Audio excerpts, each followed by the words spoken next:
الحمد للہ الذی ذی العزت والعلا والصلاة والسلام علی سید الانبیاء شمس الضحیٰ بدر الدجا نور الہدی منبع الجود والعطا اما بعد اعوذ باللہ من الشیطان الرجیم بسم اللہ الرحمن الرحیم قل للمؤمنین یغضوا من ابصارہم صدق اللہ العظیم وصدق رسولہ النبی الکریم ونحن علی ذلک لمن الشاہدین والشاکرین والحمد للہ رب العالمین ان اللہ وملائکتہ یصلون علی النبی یا ایہا الذین آمنوا صلوا علیہ وسلموا تسلیما الصلاۃ والسلام علیک یا سیدی یا رسول اللہ وعلی آلک واصحابک یا سیدی یا حبیب اللہ۔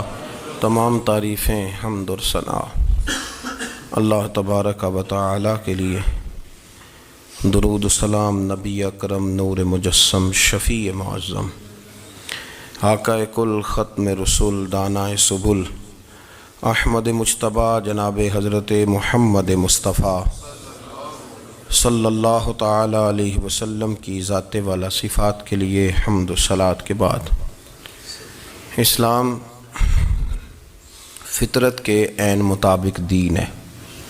نبی پاک صلی اللہ تعالی علیہ وسلم نے فرمایا ہے کہ میں اخلاق عالیہ کی تکمیل کرنے کے لیے دنیا میں آیا۔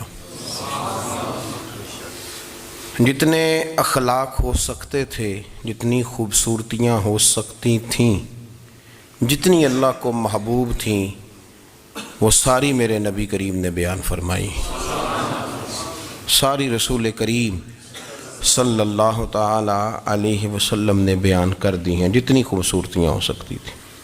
کچھ لوگ ایسے ہوتے ہیں جو بیچارے بائی نیچر ہی کچھ پریشانیوں کا شکار ہوتے ہیں، اور قرآن مجید نے جو ارشاد فرمایا نا کہ کچھ لوگ نفس کی خواہش کو اپنا خدا بنا لیتے ہیں، تو وہ بلا وجہ بھی بہت ساری باتیں کرتے ہیں جن کا کوئی وجود نہیں ہوتا۔ عورت کو حقوق دلانے کے لیے بہت سارے لوگ بہت ساری غلط باتیں کرتے ہیں۔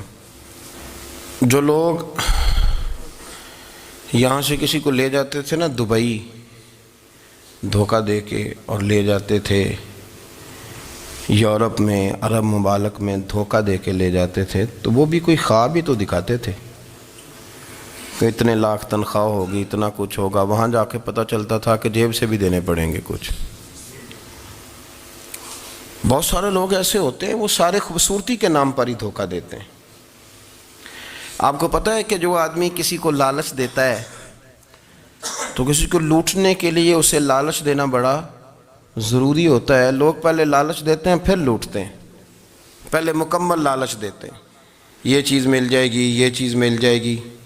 لوگ مکمل لالچ دیتے ہیں، اس کے بعد پھر لوٹتے ہیں۔ اور اگر لالچ نہ دیں تو کوئی آدمی قابو آئے گا؟ لوگ لوٹتے ہیں لالچ دے کر۔ اچھا، اب وہ جو جس کو لالچ دیا جا رہا ہوتا ہے وہ کہہ رہا ہوتا ہے کہ نہیں نہیں تمہیں نہیں پتا، وہ اس وقت ماننے کو تیار نہیں ہوتا۔ وہ کہتا ہے اتنی خوبصورت باتیں کر رہا ہے، اتنی اچھے پیغام دے رہا ہے، تم میرے دشمن ہو، تم مجھے منع کر رہے ہو۔ ہوش تب آتی ہے کہ جب سب کچھ لٹ جاتا ہے۔ عورت کو ویسے بھی قابو کرنا بڑا آسان ہوتا ہے۔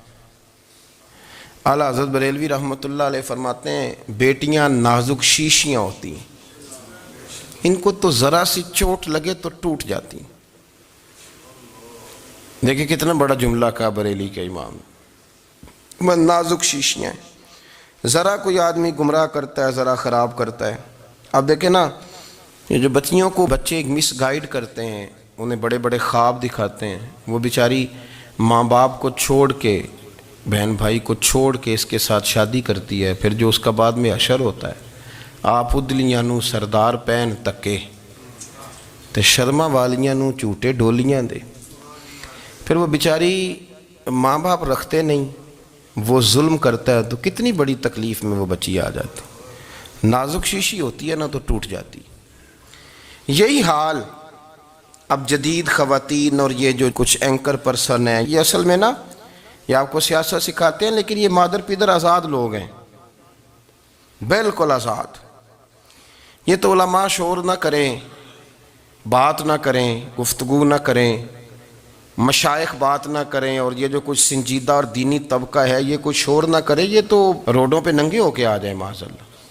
خوفناک نظریہ رکھتے ہیں یہ لوگ. عورت کو کہتے ہیں تیرے حقوق ہم تجھے لے کے دیں گے. مثلاً وہ کون سا حق ہے جو تم نے لے کے دینا ہے؟ میرے نبی کریم صلی اللہ علیہ وسلم اس کو بیٹی بھی بنایا ہے، اس کو بہن بھی بنایا ہے، اس کو ماں بھی بنایا ہے، اسے بیوی کا عالی شان رتبہ بھی عطا فرمایا ہے. اور چونکہ بیٹی کا بھی حق بڑا بیان کیا جاتا ہے، بہن کا بھی، ماں کا بھی، اور بیوی کے معاملے میں لوگ سمجھتے ہیں کہ زیادہ بات نہیں کرنی چاہیے، شاید مسئلہ خراب ہو جائے. حالانکہ نبی پاک صلی اللہ تعالیٰ علیہ وسلم نے بیوی کے بارے میں پتہ کیا فرمایا؟ فرمایا جب تم نکاح کر لیتے ہو تو اپنا ایمان محفوظ کر لیتے ہو. اب میں اس کی شرح نہیں کرتا، اب خود کر لیجئے گا کہ وہ ایک ایسی شخصیت ہوتی ہے کہ جس کی موجودگی میں آپ کا ایمان محفوظ ہے. اب میں نہیں سمجھتا کہ اس سے بڑی بات کوئی اور ہو سکتی ہے، جس کی موجودگی میں آپ کا ایمان.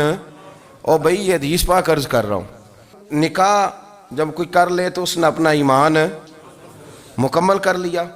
اس کا معنی یہ ہوا کہ آپ کا ایمان محفوظ ہے اس کی موجودگی میں. تو اس سے زیادہ بھی، یعنی ایمان سب سے قیمتی چیز ہے نا، تو اس کے محفوظ ہونے کی وجہ حضور نے نکاح بیان کر دی.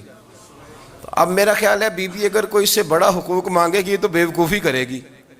اتنا بڑا درجہ نبی کریم نے اسے عطا کر دیا، اتنا بڑا مقام دے دیا کہ تو خامند کے ایمان کے محفوظ ہونے کا ذریعہ بن گئی ہے. عورت کو جو حقوق رسول کریم صلی اللہ تعالیٰ علیہ وسلم نے عطا فرمائے، نبی پاک نے جو حقوق دیے، دیکھیں نا، حضرت عبداللہ ابن عمر رضی اللہ تعالیٰ عنہ کی اہلیہ بیمار تھی، تو جلدی جلدی سے وہ آئے. تو جب بہت جلدی ہو، سفر بڑا شدید تھا، تو آپ نے جلدی سے نماز ادا کی، جلدی سے چلے. آپ کے خادم کہنے لگے حضور خیریت ہے؟ فرمایا میری بیوی بیمار ہے. تو اس نے عرض کی حضور آپ کی اہلیہ بیمار ہے، تو آپ نے نماز بھی جلدی سے پڑھی، سفر بھی جلدی جلدی کیا. تو فرمانے لگے یہ وہ چیزیں ہیں جو ہمیں مدینے والے رسول نے سکھائی. آپ اس کیفیات کو سمجھیں کہ حضور صلی اللہ علیہ وسلم نے درس دیا. اور پھر ایک اور بہت بڑی بات، یہ فضیلت کسی اور کو نہیں دی. جو عورت کو حضور نے فضیلت دی، یہ فضیلت کسی اور کو نہیں دی. کبھی حضور نے فرمایا کہ تمہارا ابا تمہارے ساتھ بہت سخت رویہ کرے تو تم نے اس کو اس سختی پر داد دینی ہے. فرمایا چلو اگر وہ زیادتی بھی کرے تو تم نے اس کے ساتھ سلوک اچھا ہی کرنا ہے. لیکن آپ ایک بات کو سمجھے نا کہ بچے کے بارے میں، بیٹے کے بارے میں، بیٹی کے بارے میں فرمایا 10 سال کے ہو کے نماز نہ پڑھیں تو سختی کرو، تمہارا ڈنڈا بھی لٹکنا چاہیے. بہت ساری جگہوں پہ بہت سارے لوگوں کے لیے سختی کا حکم دیا، لیکن عورت کے لیے حضور نے جو جملے کہے، اصل میں ہم سمجھتے ہیں کہ یہ ایک بات ہے، مشہور ہو گئی ہے روایت حدیث، تو بس اس کے پس منظر پر اور جملوں کے حسن پر شاید معاذ اللہ غور کرنے کی ضرورت نہیں. ذرا اس لفظ کی تاثیر پر غور کریں. حضور نے فرمایا عورت ٹیڑھی پسلی سے پیدا کی گئی ہے، یہ ٹیڑھی ہے، اس کو سیدھا کرنے کی کوشش کرو گے تو ٹوٹ جائے گی. تو حضور پھر ہمارے لیے حکم کیا ہے؟ فرمایا جیسی ہے تم اسی کے ساتھ نبھا کرو. آپ سمجھیں کہ اتنا محفوظ حضور نے درجہ دے دیا بی بی کو، اتنا محفوظ کہ فرمایا غلطی بھی ہو تو میرے غلاموں تم اس کے ساتھ نبھا کرو، گزارا کر لو. کو کیا اور حق چاہیے عورت کو، جس کو اس کی غلطیوں سمیت نبی پاک نے قبول کرنے کا حکم دے دی کہ اس کی کمزوریوں سمیت قبول کر لو. اب اس کو اور کیا، کوئی کمزوریوں سمیت قبول کرتا ہے؟ کبھی آپ دکان پہ بیٹھے ہو تو آپ کہیں بھی اس میں یہ بھی غلطی، میرے مال میں یہ بھی کمزوری ہے، یہ بھی کمزوری ہے، یہ بھی کمزوری ہے، تو کر لے قبول. کرتا ہے کوئی؟ کوئی شخص ایسا ہو جو کسی چیز کی کمزوریاں بیان کر کے کہ اسے قبول کرو؟ پر رسول کریم صلی اللہ تعالیٰ علیہ وسلم نے نا ہمیں سبق دیا، حضور نے ہمیں درس دیا، نبی پاک نے ہمیں پیغام دیا. فرمایا یہ ٹیڑھی ہے، سیدھی کرنے کی کوشش کرو گے تو بیچاری ٹوٹ جائے گی، تو اس کے ساتھ نبھا کر جاؤ. آپ میری بات کو سمجھیے گا. چلیں میں اس پر ایک اور بخاری مسلم کی حدیث پڑھتا ہوں. حضرت سلمان فارسی رضی اللہ تعالیٰ عنہ اور حضرت ابو دردہ کے درمیان بھائی چارہ تھا۔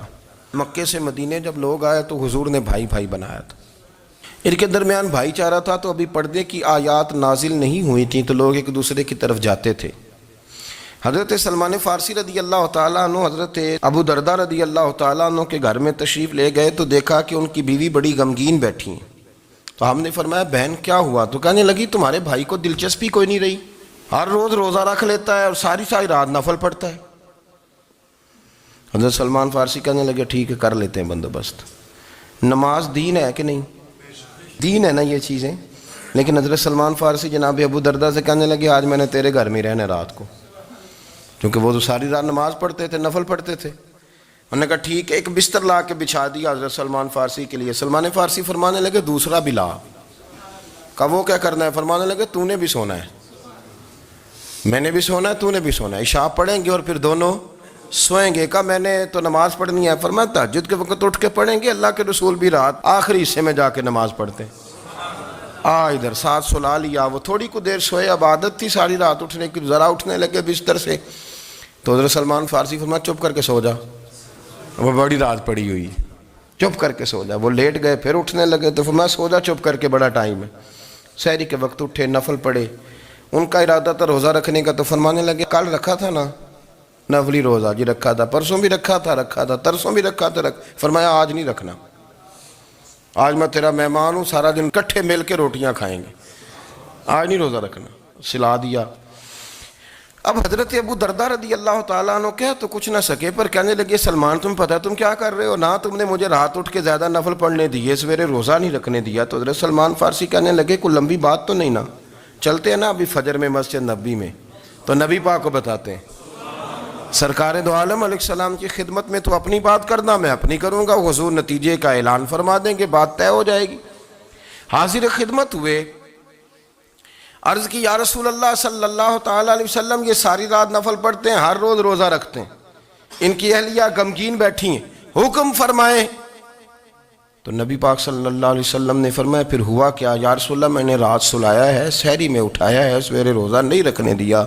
نبی پاک نے فرمایا سلمان فارسی نے ٹھیک کیا ہے، سلمان فارسی نے ٹھیک کیا۔ پھر حضور نے فرمایا، نبی کریم نے فرمایا ابو دردہ تیرے اوپر اگر اللہ کا حق ہے، اس کے رسول کا حق ہے، دین کا حق ہے، تو فرمایا تیری آنکھ کا بھی تیرے اوپر حق ہے، تیرے وجود کا بھی تیرے اوپر حق ہے۔ یہ حضور نے فرمایا تیرے بچوں کا بھی تیرے اوپر حق ہے، تیری بیوی کا بھی تیرے اوپر حق۔ اس حق کو بھی سمجھے، حقوق اللہ بھی ہیں، پر تیری آنکھ کا بھی تیرے اوپر کیا مانا کہ تیری آنکھ سونا چاہتی ہے تو اسے سلا بھی، تیرے وجود کا بھی تیرے اوپر حق ہے، تو تیرا وجود آرام کرنا چاہتا ہے تو اسے آرام بھی کرا۔ اور پھر وہاں نبی پاک صلی اللہ علیہ وسلم نے فرمایا میں تم سب، سننا یہ لفظ حدیث کے، حضور نے اسی موقع پر فرمایا میں تم سب سے زیادہ اپنے رب کو جانتا ہوں اور میں تم سب سے بڑھ کر اپنے رب سے ڈرتا ہوں۔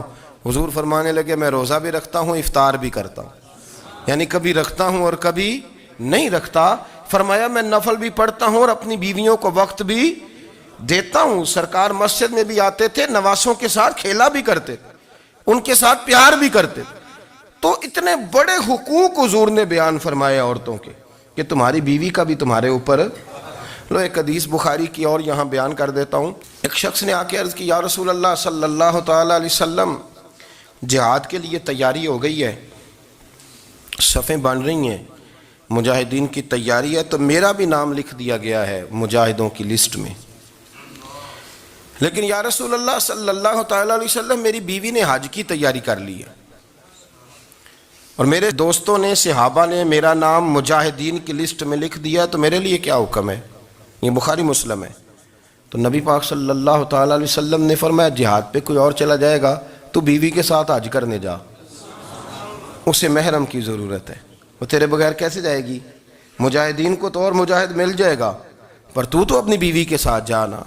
نبی پاک صلی اللہ علیہ وسلم نے مرد کو محافظ بنایا ہے، عورت کو مرد کا قیدی نہیں بنایا، بلکہ عورت کو حفاظت عطا کی اور مرد کو اس کا محافظ بنایا۔ اب بچیاں آزاد ہونا چاہتی ہیں، اور آزادی بھی وہ والی کہ جو بنیادی طور پر آزادی نہیں، فحاشی ہے۔ میں نے بہت پہلے کہا ہے کہ اسلام بیٹیوں کو قیمتی سمجھتا ہے، جس بندے کے پاس 20 تولے سونا ہو وہ چوک میں لے کے نہیں آتا، وہ قیمتی چیز ہے، اس نے چھپا کے رکھی ہوتی ہے۔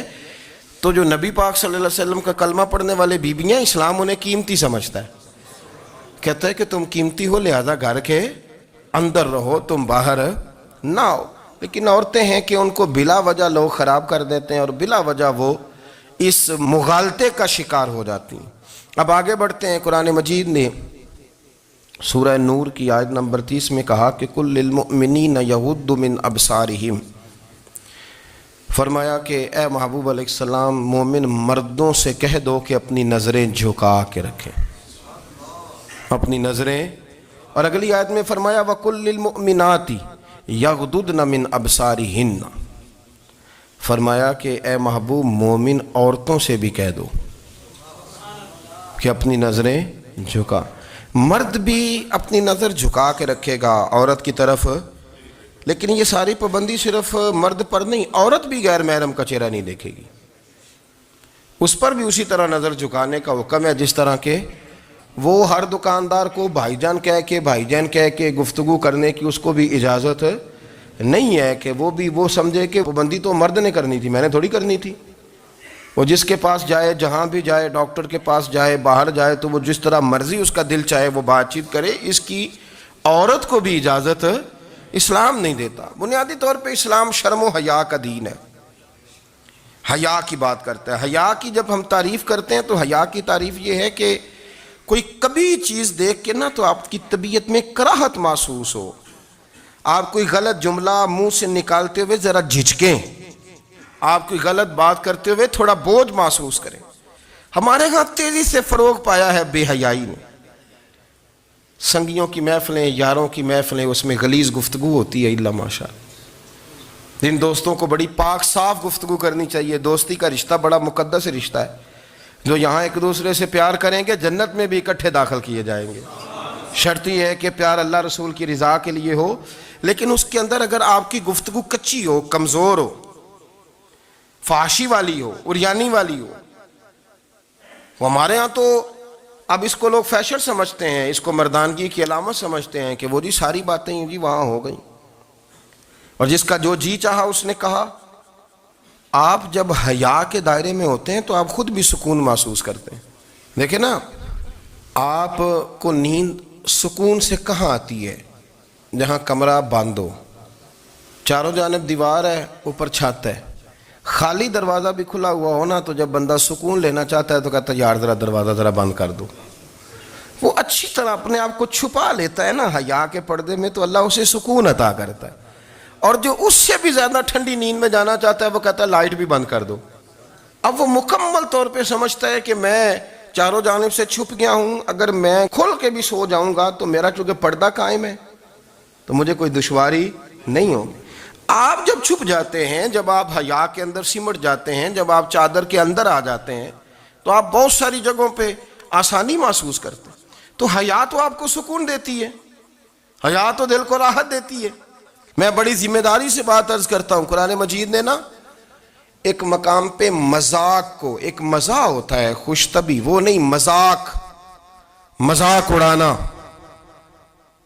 قرآن پاک نے نا مذاق کو ایک جگہ پہ جاہلوں کا طریقہ بھی قرار دیا ہے۔ بنی اسرائیل کے لوگوں سے حضرت موسیٰ نے کہا کہ گائے ذبح کرو اور ایک ٹکڑا مقتول کو مارو، زندہ ہو کے خود بتا دے گا مجھے کس بندے نے قتل کیا۔ تو کہنے لگے آپ ہمارے ساتھ مذاق کر رہے ہیں۔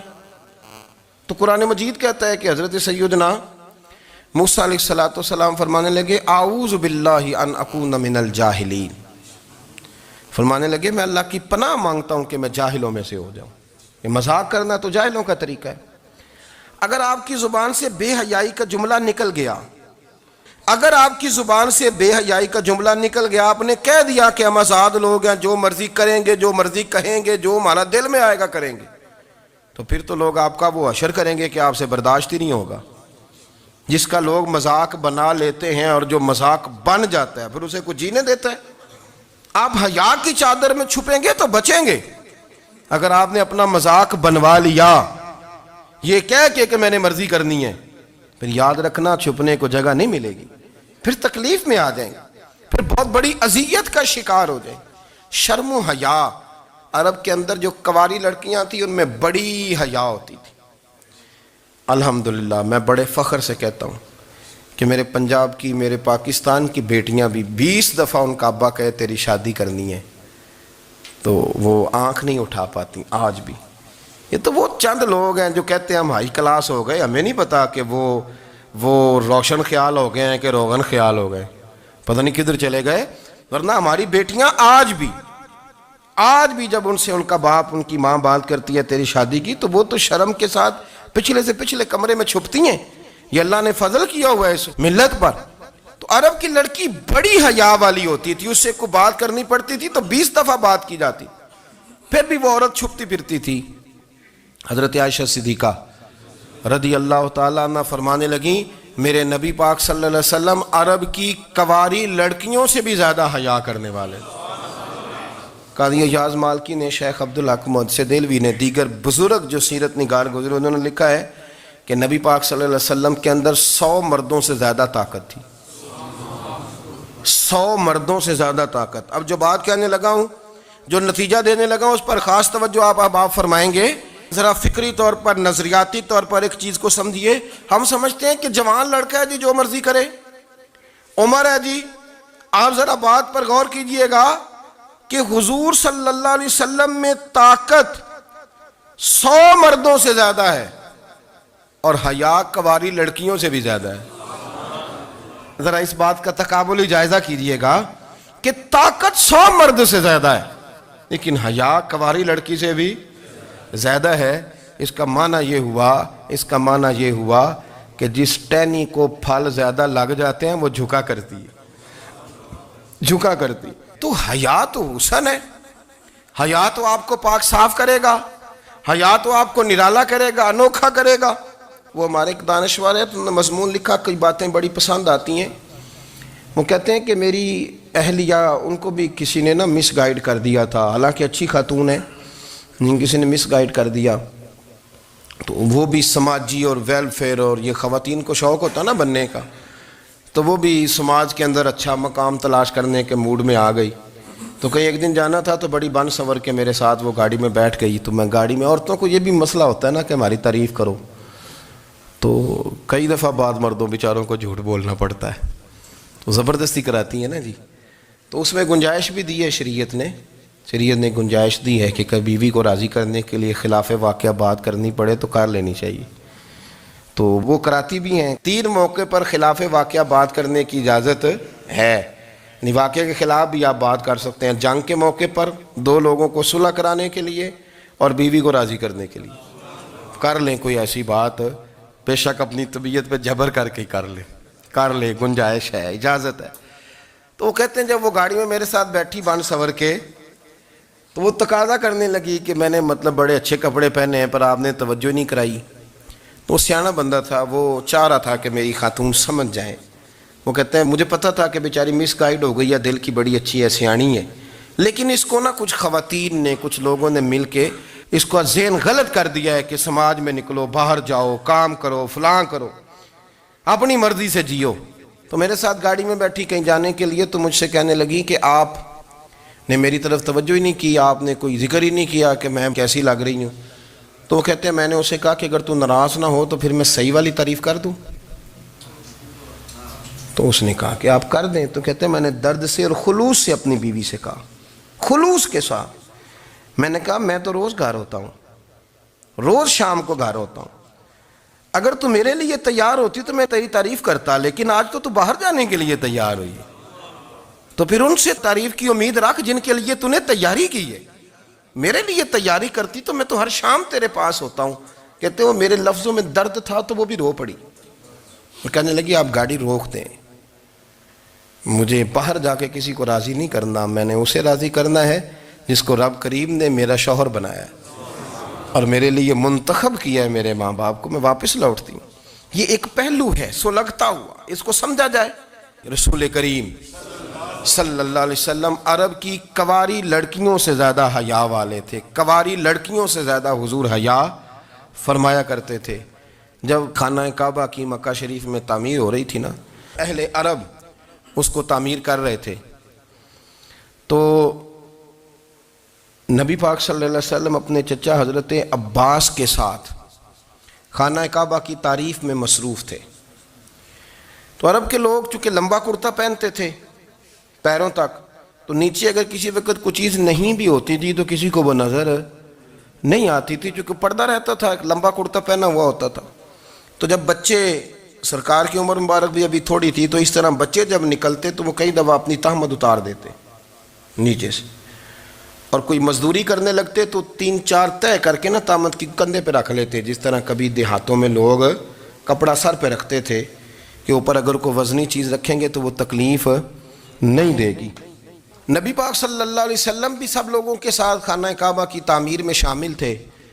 تو حضرت عباس رضی اللہ تعالیٰ عنہ نے کہا حضور سے، ابھی اعلان نبوت بھی نہیں فرمایا تھا، بھتیجے آپ بھی تہمت اتاریے، یہ صحیح مسلم میں حدیث موجود ہے، اور اس کو کندھے پہ رکھ لیجیے، آپ اینٹیں اٹھا کے لا رہے ہیں تو ذرا آپ کو تکلیف نہیں ہوگی۔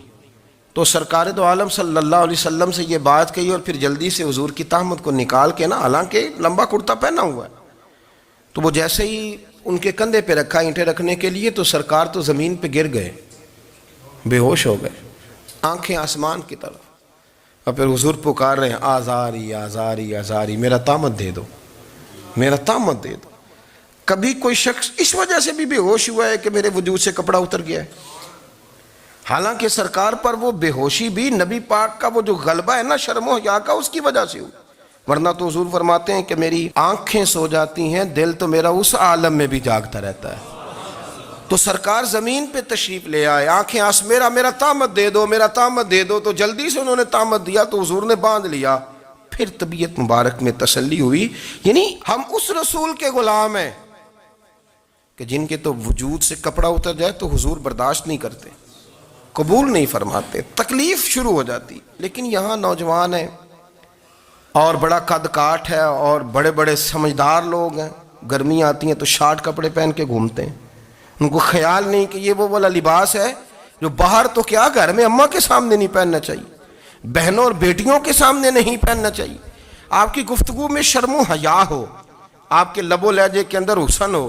آپ کو پتہ ہے نبی پاک صلی اللہ علیہ وسلم نے فرمایا میری امت میں سب سے زیادہ حیا کرنے والے عثمان غنی ہیں، عثمان غنی سب سے زیادہ حیا کرنے والے۔ آپ فرمایا کرتے تھے جب سے حضور کا چہرہ دیکھا ہے میں نے کبھی اپنی شرمگاہ بھی نہیں دیکھی، میں نے آنکھوں کا وضو نہیں توڑا، اور جب سے حضور کے دست مبارک میں نے بیعت کے لیے سیدھا ہاتھ بڑھایا تو پھر سیدھا ہاتھ میں نے کبھی گندگی کو نہیں لگایا۔ حیا تھی۔ آپ باتھ روم کے اندر بھی غسل فرماتے تھے تو کپڑوں سمیت کرتے تھے۔ کسی نے کہا حضرت جی واش روم کے اندر کیوں نہیں کپڑے اتارتے؟ آپ فرمانے لگے باہر بندوں سے حیا کرتا ہوں، اندر جاتا ہوں تو رب سے حیا آنی شروع ہو جاتی، وہ تو دیکھ رہا ہے نا۔ تو میں جو بات آپ کی خدمت میں عرض کرنا چاہتا ہوں اس کو آپ سمجھیے گا میرے عزیز، کہ شرم والا مزاج، گفتگو بھی شرم والی، آنکھیں بھی شرم والی، لباس بھی شرم والا، دوستی یاری بھی شرم والی، بہت ساری ایسی باتیں۔ دیکھیں نا آپ ذرا، میں نے کہا کہ باتوں کو سن کے گزر نہ جایا کریں، اس کی گہرائی پر غور کریں۔ حضور علم کا سمندر ہے، سرکار سے زیادہ علم دنیا میں کسی کے پاس موجود نہیں ہے، اور صحابہ کو موقع ملا ہوا ہے اس سمندر سے فیض لینے کا، لیکن ان کی حالت یہ ہے کہ حضرت علی المرتضیٰ فرماتے ہیں 14 دن گزر جاتے، حضور سے کوئی سوال پوچھنا ہوتا تھا پر میں شرم کے مارے نہیں پوچھ پاتا تھا۔ 14 دن بخاری شریف میں موجود ہے۔ ایک دن نبی پاک صلی اللہ علیہ وسلم نے پوچھا صحابہ سے کہ وہ کون سا درخت ہے جس کے پتے نہیں گرتے، اور وہ درخت اس طرح ہے جس طرح مومن ہوتا ہے، وہ درخت میرے مومن کی طرح بتاؤ۔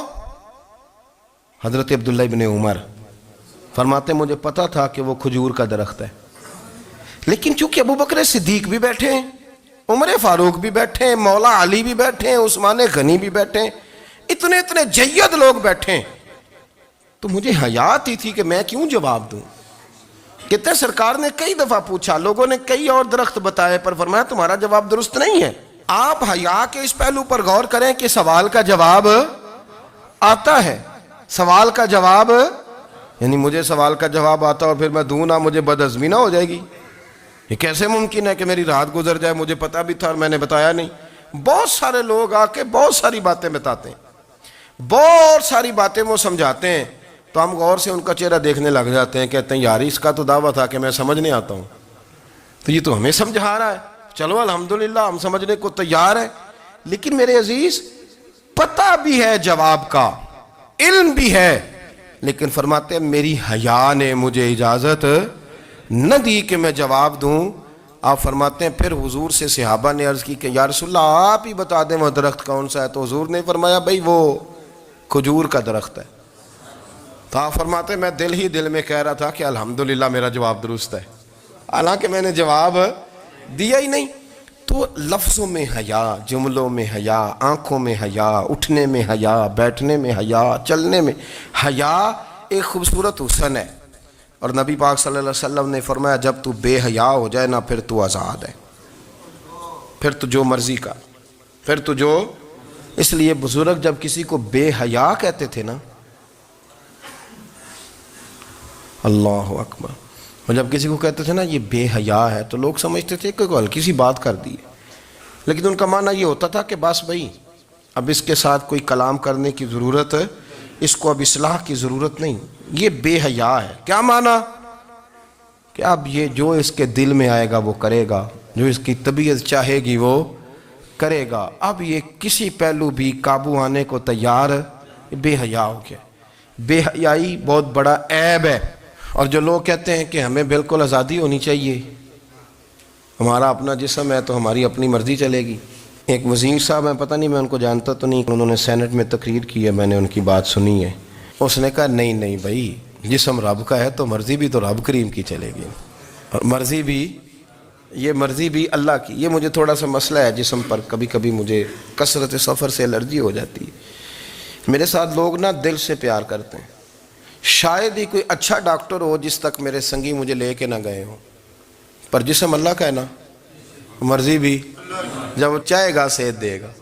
کیوں کچے کاموں میں لوگ پڑ گئے، کیوں غلط لوگ سوچ میں پڑ جاتے ہیں؟ یہ اسی کا ہے، اور جب وہ چاہے گا، آپ اس بات کو اچھے طریقے سے سمجھ لیں کہ جو اپنی مرضی چوکوں چوراہوں میں کر رہے ہوتے ہیں نا، جو مرضی گاندمند، وہ جانور ہوتے ہیں، وہ جانور ہوتے ہیں جو نہ چونک دیکھتے ہیں نہ گلی دیکھتے ہیں، نہ انہیں پتہ ہوتا ہے کہ جگہ کون سی ہے۔ وہ انسان، میں نے کہہ دیا جو میں نے کہنا تھا، میں نے کہہ دیا، وہ جانور ہوتے ہیں۔ اور جو کچھ انسان ہوتے ہیں نا، ان کے اندر کچھ نہ کچھ پھر شرم حیا بھی ہوتی ہے۔ وہ چوکوں چوراہوں میں وہ حرکتیں اور وہ کام نہیں کرتے جو جانور کرتے ہیں۔ ان کے لیے بڑے پردے ہوتے ہیں، ان کے لیے بڑی باتیں ہوتی ہے، ان کے لیے بڑا کچھ ہوتا ہے۔ جو بالکل آزاد ہو جائے، کوئی پتہ نہ ہو کس وقت کیا کہنا ہے کیا کرنا ہے، تو پھر وہ دائرہ انسانیت سے خارج ہو جاتا ہے۔ ہم آپ کو کیا دعوت دیں؟ آپ تو وہ باتیں کر رہے ہیں جو اسلام کا انسانیت کے حق میں بھی ٹھیک نہیں، آپ تو وہ والی باتیں کر رہے ہیں جن کا انسانیت بھی تقاضا نہیں کرتی کہ یہ باتیں ہونی چاہیے۔ لیکن ایک بات، میں تو جذباتی نہیں ہوتا، میں بڑے غور سے چیزوں کو دیکھتا ہوں، سنتا ہوں، اور نہ میں ان موسمی مینڈکوں کی۔ وہ مجھے راحت صاحب کہنے لگے جی بڑے بڑے مولوی ایک بندے کے ساتھ بیٹھے ہوئے ہوتے تھے اور وہ روزے میں بڑے بڑے درس دیتا تھا، تو وہ بھی فلانی فلانی حرکتیں کر رہا ہے۔ تو میں نے کہا ہم نے تو پرانا کہا تھا کہ موسمی مینڈک ہے، تو پرانے کہہ رہے ہیں کہ اداکار ہے، تو وہ جہاں کاسٹ کریں گے وہاں وہ اداکاری کرے گا۔ آپ کسی مذہبی جگہ کر لیں تو وہاں کر لے گا، کہیں اور جگہ کریں گے تو ہم تو پرانا کہہ رہے ہیں۔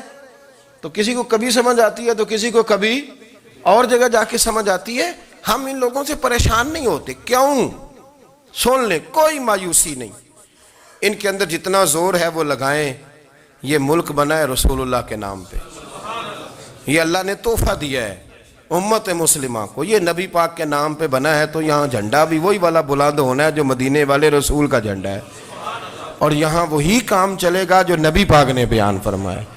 تو اس طرح کئی لوگ آتے ہیں، وہ شور شار کرتے ہیں، چلے جاتے ہیں۔ اتنے نہ پریشان ہوا کریں، بہت سارے لوگ تو بیچارے اس قابل بھی نہیں ہے کہ ان کا نام لیا جائے، مطلب اتنا ہم ان کو اہمیت دے دیں، ان کا ذکر کریں، ان کا نام لیں، ان کی بات کریں، وہ بیچارے اس قابل ہی نہیں ہے، مطلب سٹیٹس ہی نہیں ہے ہمارا۔ اتنے فارغ ہیں ہم کہ اب جو بندہ آئے گا کہانی چھیڑے گا تو ہم چھیڑ جائیں گے۔ اور بھائی اللہ کا فضل ہے الحمدللہ تعالی، لوگوں نے بڑا شور کیا، اور بڑے زمانے سے دنیا شور کر رہی ہے، پر اللہ کے گھر مسجدیں بھری ہوئی ہیں، مسجدیں بھری ہوئی ہیں۔ ہماری بیٹیاں پردے کرتی ہیں، پردے کو پسند کرتی ہیں، وہ حجاب میں رہتی ہیں، وہ سمجھتی ہیں کہ ہمارا اصل حسن کیا ہے۔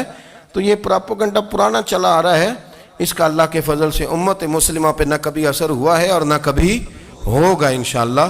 اللہ تعالی ہمیں حق پر استقامت عطا